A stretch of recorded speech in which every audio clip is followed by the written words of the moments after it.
the final statement made the last time URA set foot here at this particular stadium, and it was not a happy showing way back in 2019, and they're still smarting from it.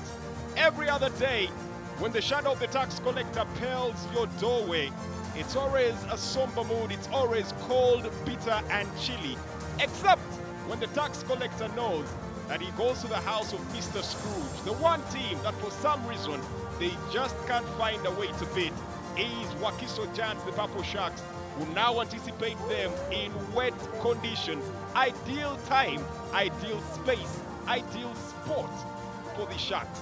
A very good afternoon, ladies and gentlemen, and welcome to the 2021-2022 Star Times Uganda Premier League edition of this particular match between the Wakiso Giants and URA. It's a game that URA have been hoping that can come their way sooner than later, because so many teams are setting the record straight, and URA will want to be no different this time round, itching and anticipating to get here.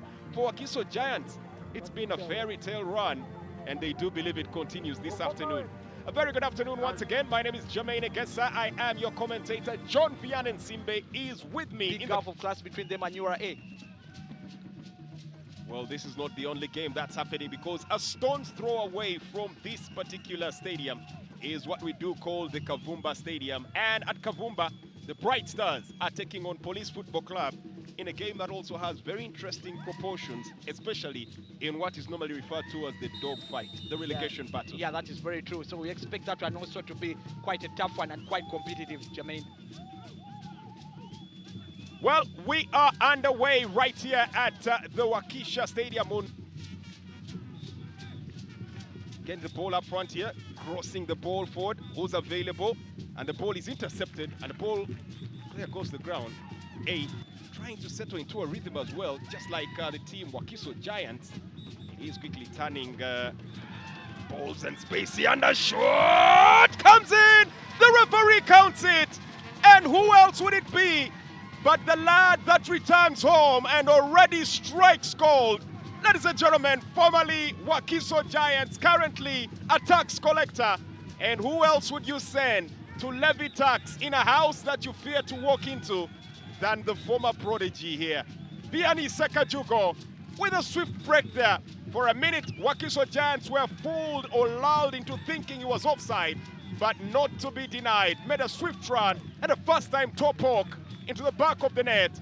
It takes 2 minutes and the tax collectors are ahead. What a start that is for URA Football Club. The kind of start that I can bet they really wanted. But then also the defending, they are coming in from Hassan Waswadazo.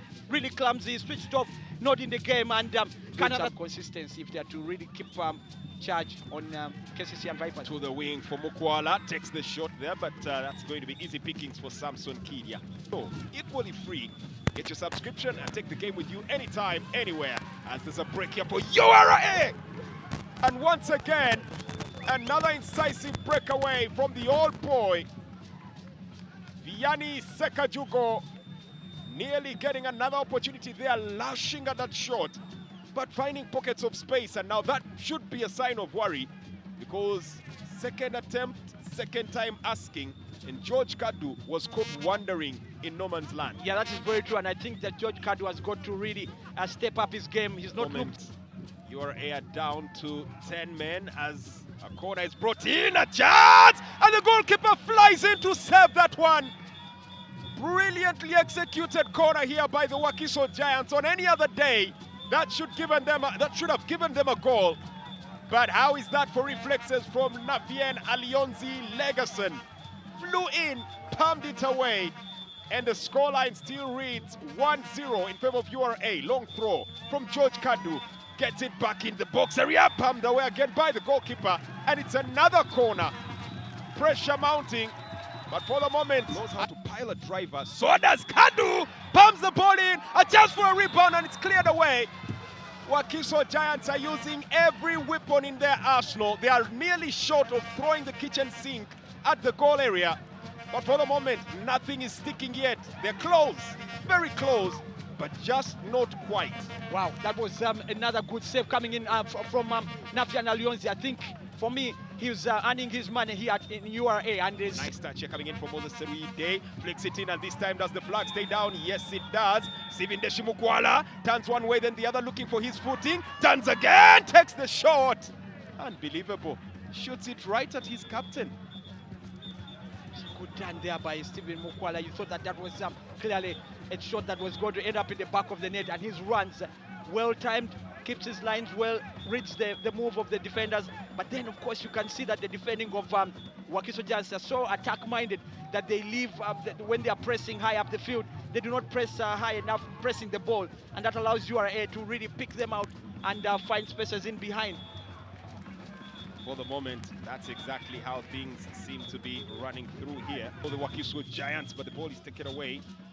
For the moment, they have to find another shot at it, and again, same questions asked, same reaction given, but this time, Naviena Leonzi seems to be finding fault with Saidi Cheyune. Question is, what was Saidi Cheyune supposed to do there? I think losing the ball carelessly right in front of the attacking lineup, and Kadu just picked his pocket and took his shot. Probably justified compliment from name of the game here with both midfields.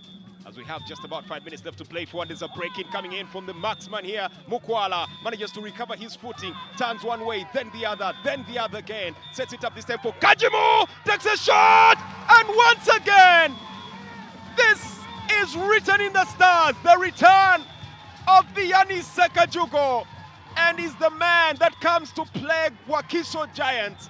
For many, the talk was he was bought because he was the chief tormentor of URA while he was here with this particular team. Well, he is serving his purpose. He's neutralized his former playmasters, his former paymates, and at the moment, he's the only name that is resounding in this game. Vianney Sekajugo, right place, right time. Call it instinct, call it fact, call it luck. The taxman is collecting.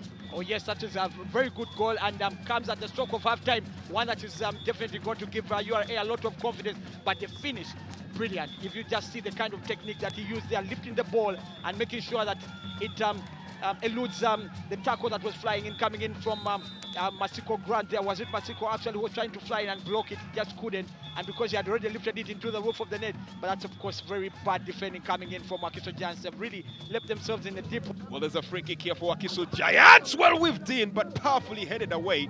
Some decent defending there from Hood Muyichi. And that ball just ventures over the perimeter and goes over for a goal kick in here. George Kadu looked dazed in the first half. It's hard to place his look. It's just not, I would say. When you bring on the player like Kagwa, is going to stretch that URA defense because of his speed. Well, there's a first-time shot here, and the goalkeeper was in two minds about what to do, and already causing a couple of problems in here. Good introduction from Pius. Kagwa looking to test the goalkeeper. I think the fear was the bounce there for Leonzi. He couldn't dive in. Yeah, he knew that if he tried to dive in, the ball would go over him. But now, the message is clear that is coming from Alex Rita, the coach of Wakiso Giants. They just go for broke, just go for it, just attack. They've got nothing to protect now. And you get a feeling that the next goal, Jermaine, it's going to be very important. Pius Kagwa there with a pile driver. But how is that for delicate accuracy? Just to bounce in front of the... And it's instantly repelled here and carelessly given away by George Kadu.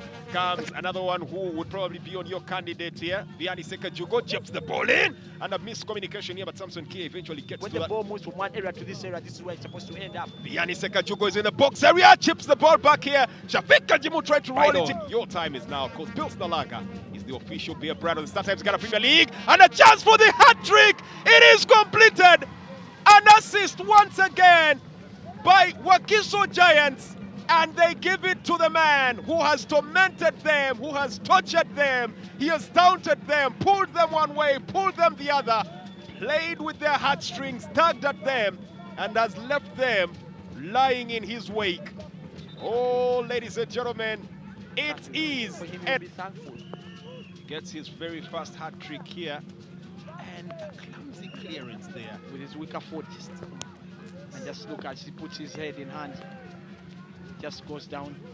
I think George Kadu, the man again. That are available for you. That's from Rumis, making your life's journey better.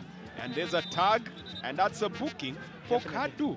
I just don't understand what is wrong with him. I just don't understand. Someone needs to take him out of his misery here. Yeah, Someone needs to take him. Second yellow, a red card.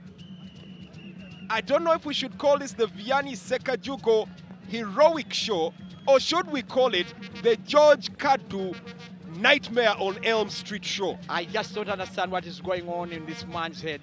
Clearly, after the kind of performance he's had, you don't understand why he would put himself in such a precarious position where he's fouling and stopping an attack and getting himself sent off. That's I feel that for me, that's very irresponsible of him. And I can tell you that if I was club management of this pressing quickly, knowing that they have the numeric advantage, but there was a brush off there, miscued, and this could be the chance for Wakiso, but quickly closed down.